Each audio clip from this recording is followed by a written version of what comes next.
सृष्टि से पहले सत नहीं था, असत भी नहीं, अंतरिक्ष भी नहीं, आकाश भी नहीं था। छिपा था क्या कहाँ, किसने देखा था? उस पल तो अगम अटल जल भी कहाँ था। ऋग्वेद से सृष्टि सृजन की यह श्रुति लगभग 5000 वर्ष पुरानी है। यह श्रुति आज भी उतनी ही प्रासंगिक है जितनी इसे रचते समय थी। तो आइए आज हम ब्रह्मांड और जीवन पर कुछ बातें करते हैं। सबसे पहले हम ये जानेंगे कि ब्रह्मांड शब्द का क्या अर्थ है और ब्रह्मांड किसे कहते हैं।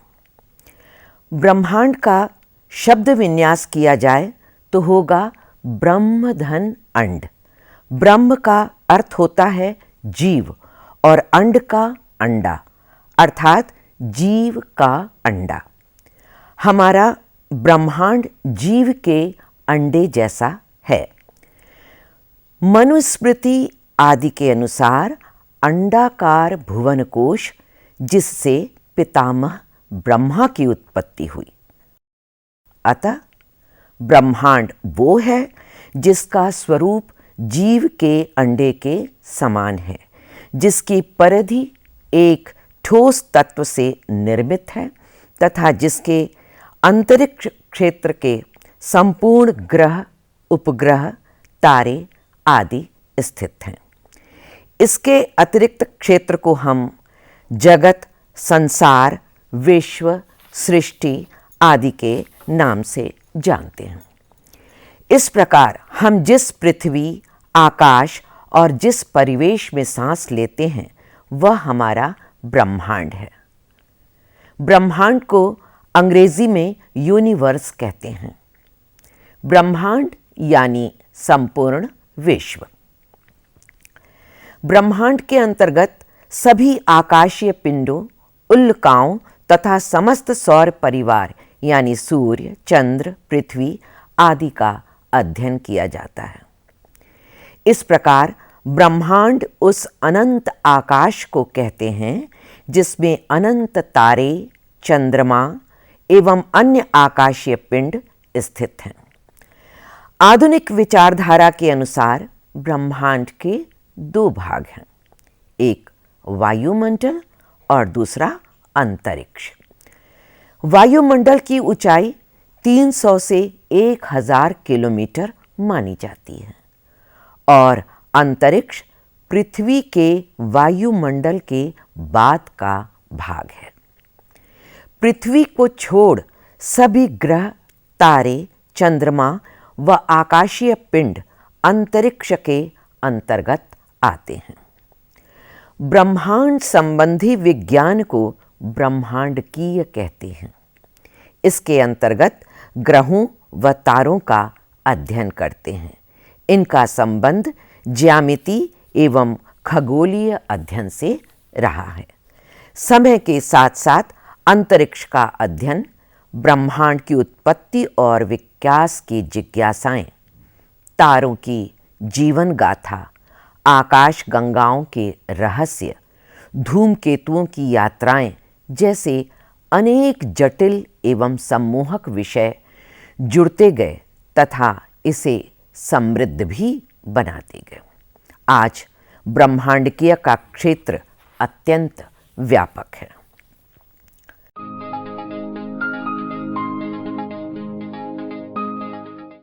अब हम भिन्न भिन्न देशों में हुए ब्रह्मांडकीय अध्ययन की चर्चा करेंगे। तो सबसे पहले प्राचीन काल में ब्रह्मांड का अध्ययन। पहले संसार के सभी देशों में ब्रह्मांड विषयक जानकारी प्रारंभिक स्थिति में थी, जो धीरे धीरे यथार्थ और वैज्ञानिक होती गई। लोग पहले धार्मिक कार्यों, पर्वों और कृषि कर्म के लिए ग्रह नक्षत्रों की स्थिति पर विचार करते थे, किंतु अब भिन्न भिन्न देशों में यह अध्ययन विकसित होता गया। तो देखते हैं ग्रीक में ब्रह्मांड के अध्ययन। ग्रीक में होमर इलियट, अरस्तु जैसे अध्ययनकर्ताओं ने ग्रह और नक्षत्रों का प्रारंभिक अध्ययन किया। उन्होंने सर्वप्रथम युद्ध, महामारी या अतिवृष्टि के लिए धूमकेतु के उदय को प्रमुख कारण बताया। इसी तारतम्य में यहाँ के निवासी ईश्वरीय सत्ता से ही ग्रह नक्षत्रों का संबंध जोड़ते थे। सबसे पहले यूडैक्सन ने कहा कि पृथ्वी स्थिर है और उसके चारों ओर गोलों की आकृति में ग्रह और तारे घूमते हैं। पर एरिस्टोकर्स ने बताया कि सूर्य केंद्र स्थान में है और पृथ्वी इसकी परिक्रमा करती है। उन्होंने ये भी कहा कि सूर्य की दूरी चंद्रमा और पृथ्वी की दूरी से 18 गुना अधिक है। हिप्पार्कस ने 1000 तारों की सूची बनाई और इसे तैयार कर नया वर्गीकरण प्रस्तुत किया। उन्होंने न केवल चित्रा की खोज की, अपितु बताया कि सूर्य और चंद्रमा की स्वतंत्र कक्षाएं हैं। अब मिस्र में ब्रह्मांड के अध्ययन। मिस्र के अध्ययनकर्ताओं ने ज्योतिष की गणना और पंचांग की रचना का महत्वपूर्ण कार्य किया। इनकी गणना का आधार चंद्रमास ही रहा। इन्होंने लीप ईयर का भी आविष्कार किया और ध्रुव तारे के आधार पर उत्तर दिशा का निर्धारण किया और इसी से मंदिरों की स्थापना और पिरामिडों का निर्माण भी किया गया। अब चीन में ब्रह्मांड के अध्ययन। चीन में भी ग्रहों का विशेष अध्ययन किया गया। सम्राट हुआंग ती ने एक वेधशाला का निर्माण करवाया था और उसके निष्कर्षों को लिपिबद्ध करके सुरक्षित किया था। यहाँ पर बुध, शुक्र, मंगल, शनि आदि ग्रहों के योग से घटित परिणामों का अनुशीलन भी हुआ। चीन वासियों ने धूमकेतु का प्रक्षेपण भी किया और नक्षत्र विषयक खोजें भी की।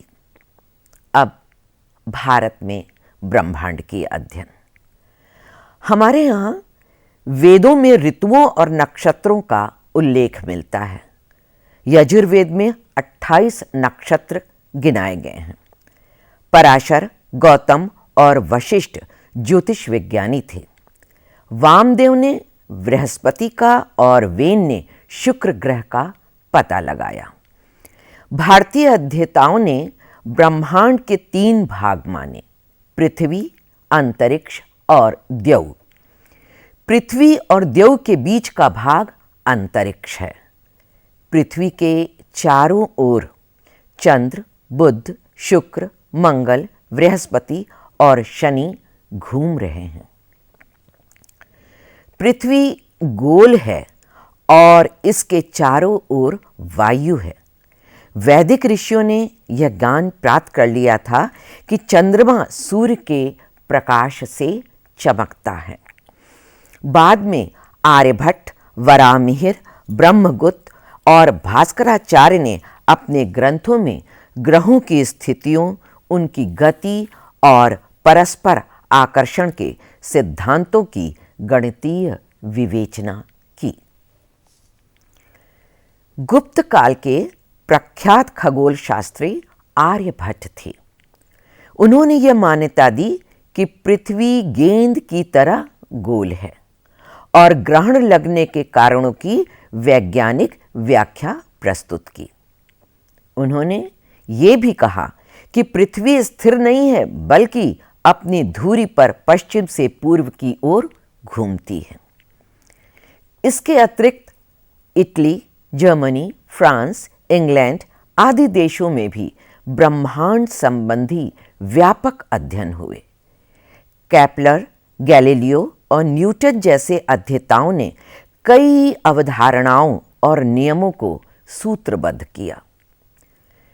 न्यूटन ने सेब के गिरने और धूमकेतुओं के भ्रमण पर आधारित गुरुत्वाकर्षण के नियम को स्पष्ट किया।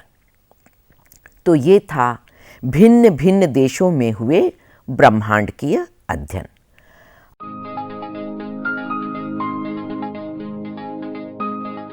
अब हम ब्रह्मांड की उत्पत्ति पर विचार करेंगे। ब्रह्मांड की उत्पत्ति की दो वैज्ञानिक परिकल्पनाएं हैं। पहला स्थायी अवस्था सिद्धांत और दूसरा महाविस्फोट सिद्धांत। तो सबसे पहले स्थायी अवस्था सिद्धांत। इस सिद्धांत के अनुसार सभी खगोलीय पिंड शुरू से ही एक ही स्थिति में हैं और हमेशा उसी स्थिति में ही बने रहेंगे। फ्रेड हॉयल और जयंत नार्लिकर ने ब्रह्मांड का संशोधित प्रतिरूप प्रस्तुत किया। इनके अनुसार ब्रह्मांड का न तो आरंभ हुआ है और न ही उसका अंत होगा। ये सदैव एक जैसा ही बना रहेगा। दूसरा सिद्धांत है महाविस्फोट सिद्धांत। ब्रह्मांड की उत्पत्ति के संबंध में महाविस्फोट का सिद्धांत या बिग बैंग सिद्धांत प्रचलित है और यही मान्य भी है। इस सिद्धांत के अनुसार 20 अरब वर्ष पूर्व जब अंतरिक्ष भी नहीं था और वर्तमान ब्रह्मांड का सारा पदार्थ अत्यंत संघनित रूप में ऊर्जा की धधकती हुई एक गेंद में समाहित था। फिर अत्यंत विस्मयकारी परिस्थितियों में इस गेंद में एक शक्तिशाली विस्फोट हुआ। उसका परिणाम ये हुआ कि अत्यंत गर्म और सघन पदार्थों से पूरा अंतरिक्ष भर गया। अनुमान है कि उस समय ब्रह्मांड का तापमान 10 अरब डिग्री सेल्सियस रहा होगा। जब तापमान कम हुआ तो हाइड्रोजन और हीलियम के अणुओं का निर्माण हुआ। आपसी गुरुत्वाकर्षण के कारण गैस ने लघु पिंडों का आकार लेना शुरू किया। 5 अरब वर्ष बाद इन पिंडों ने घनीभूत होकर ब्रह्मांड के वर्तमान स्वरूप, इसकी मंदाकिनियों और तारों का निर्माण किया। प्रश्न उठता है कि तारे किसे कहते हैं? तो गैसीय द्रव्य के उष्ण व स्वयं दीप्तिमान ब्रह्मांड में स्थित खगोलीय पिंड जो प्रकाश तथा विद्युत चुंबकीय विकिरण उत्पन्न करते हैं, वे तारे कहलाते हैं। इनकी ऊर्जा का स्रोत नाभिकीय यानी एटॉमिक होता है। गैलेक्सी का 98% भाग इन्हीं तारों से बना है। भार के अनुसार तारों में 70% hydrogen, 28% helium, 1.5% carbon nitrogen neon और 0.5% लोह एवं निकेल जैसे भारी तत्व मिलते हैं। तारे गुरुत्वाकर्षण के कारण एक दूसरे से आपस में टकराते हैं और तारों की नाभिकीय ऊर्जा धीरे धीरे प्रकाश ऊर्जा में बदलती रहती है और अंत में तारे नष्ट हो जाते हैं। सूर्य भी एक तारा है जो पृथ्वी के सबसे निकट है। प्रत्येक तारा स्वयं की चमक से चमकता है, जबकि ग्रह एवं चंद्रमा आदि सूर्य की रोशनी पाकर चमकते हैं। ज्यादातर तारे सूर्य से कई गुना बड़े हैं, पर अत्यधिक दूर होने के कारण छोटे नजर आते हैं। अब हम ब्लैक होल, जिसे कृष्ण विवर भी कहते हैं, उसके बारे में जानेंगे। ब्लैक होल बनने का कारण है तारों की ऊर्जा का समाप्त हो जाना। प्रत्येक तारा लगातार ऊर्जा की बड़ी मात्रा उत्सर्जन करता रहता है और निरंतर सिकुड़ता जाता है। लगातार ऊर्जा उत्सर्जन के कारण एक समय ऊर्जा समाप्त हो जाती है और तारों का दहन बंद हो जाता है।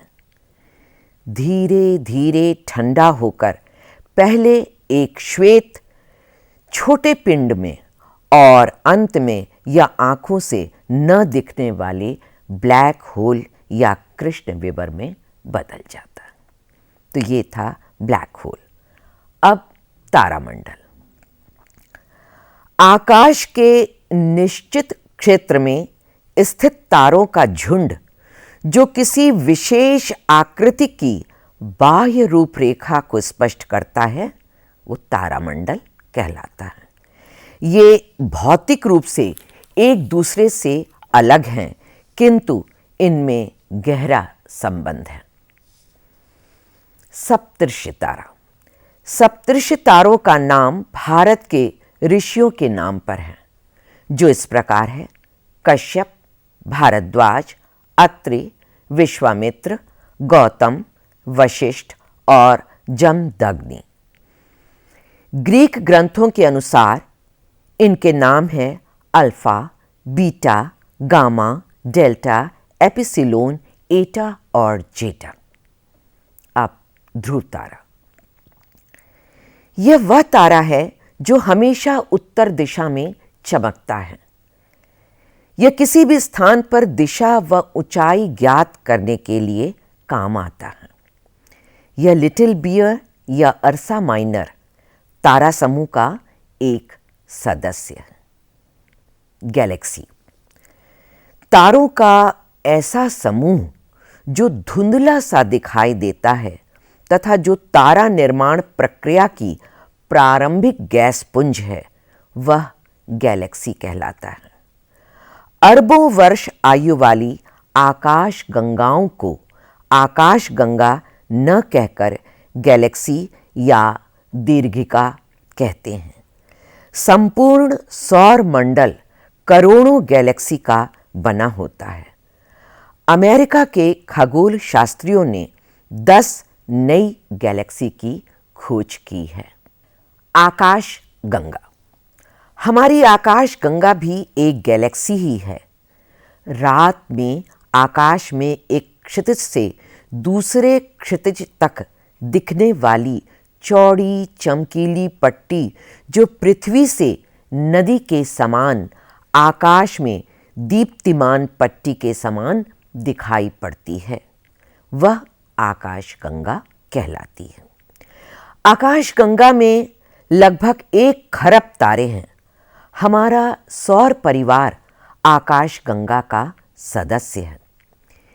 इस अति विशाल आकाश गंगा में क्या है?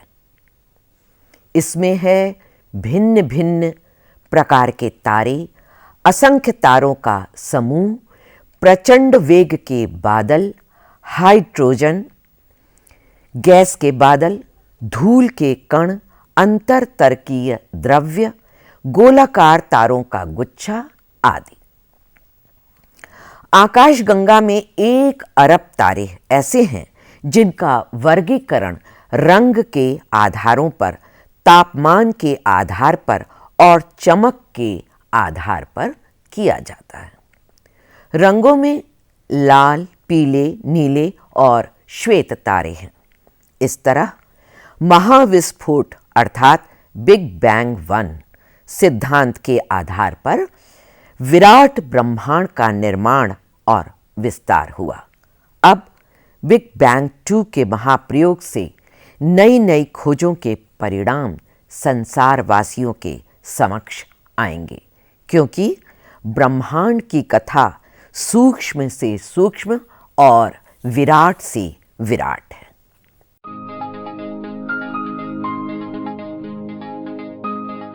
अब ब्रह्मांड में जीवन।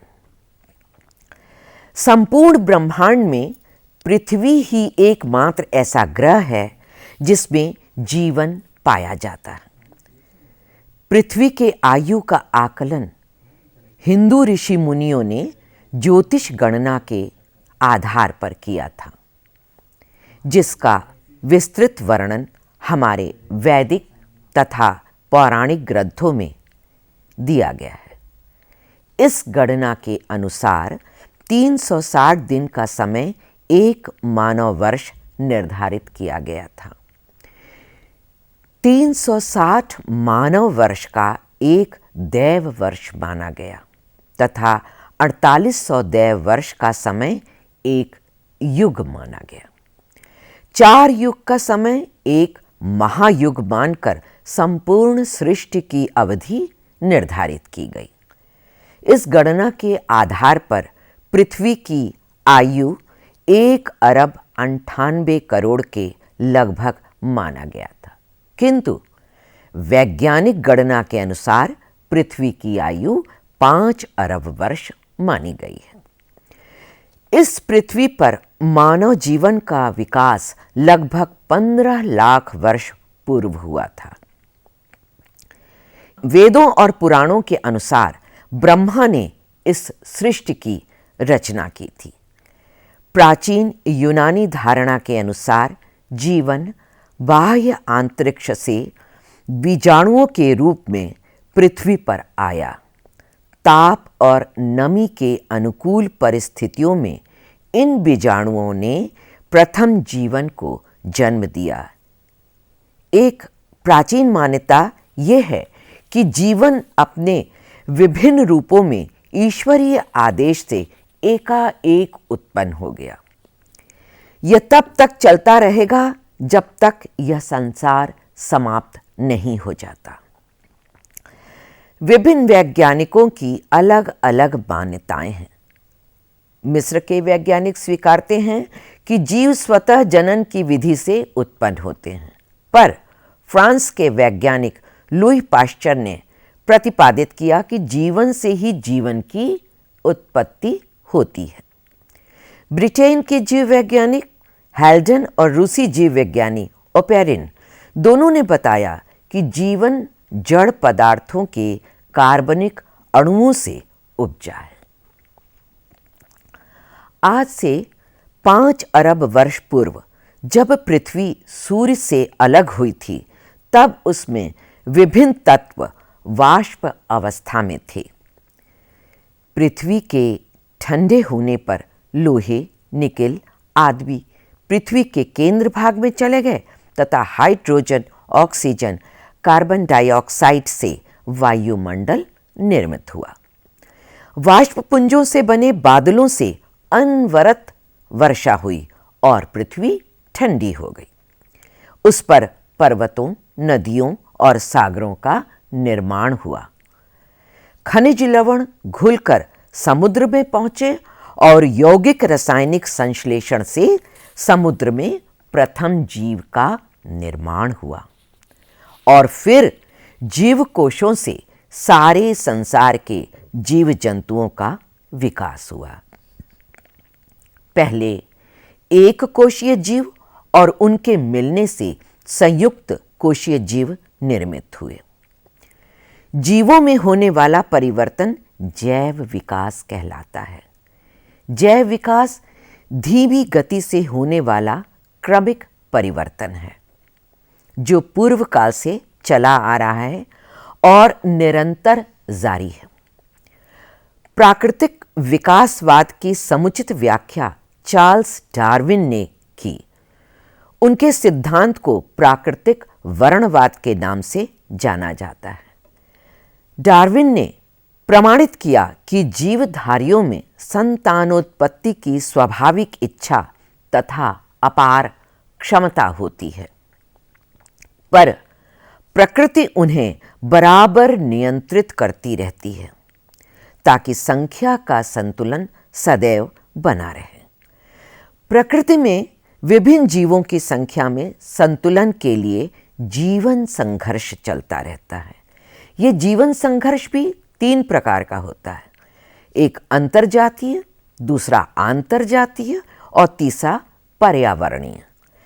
अंतर्जातीय संघर्ष एक ही जाति तथा वर्ग में चलता है, जैसे मनुष्य का मनुष्य के साथ, बंदर का बंदर के साथ आदि। इन्हें अपनी आवश्यकता की पूर्ति के लिए पग पग पर संघर्ष करना पड़ता है।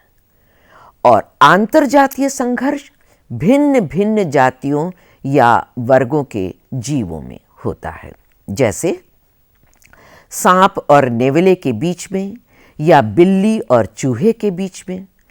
इसमें एक जीव अपने शत्रुओं से अपनी रक्षा करने का प्रयत्न में रहता है और दूसरा हमेशा शिकार की टोह में रहता है। और अंतिम है पर्यावरणीय संघर्ष। पर्यावरणीय संघर्ष प्राकृतिक वातावरण एवं परिस्थितियों के साथ होता है। जीवों को दैविक और भौतिक शक्तियों या आपदाओं से जूझना पड़ता है। सर्दी, गर्मी, आंधी, तूफान, सूखा, बाढ़ या अन्य विपदाएं जीवों के समक्ष आती हैं और इन विपदाओं के संघर्ष में कई जीवित रहते हैं और कई समाप्त हो जाते हैं। ये तीनों प्रकार के संघर्ष सदैव चलते रहते हैं और इस प्रकार जीवन में संतुलन बना रहता है। तो ये था ब्रह्मांड और जीवन।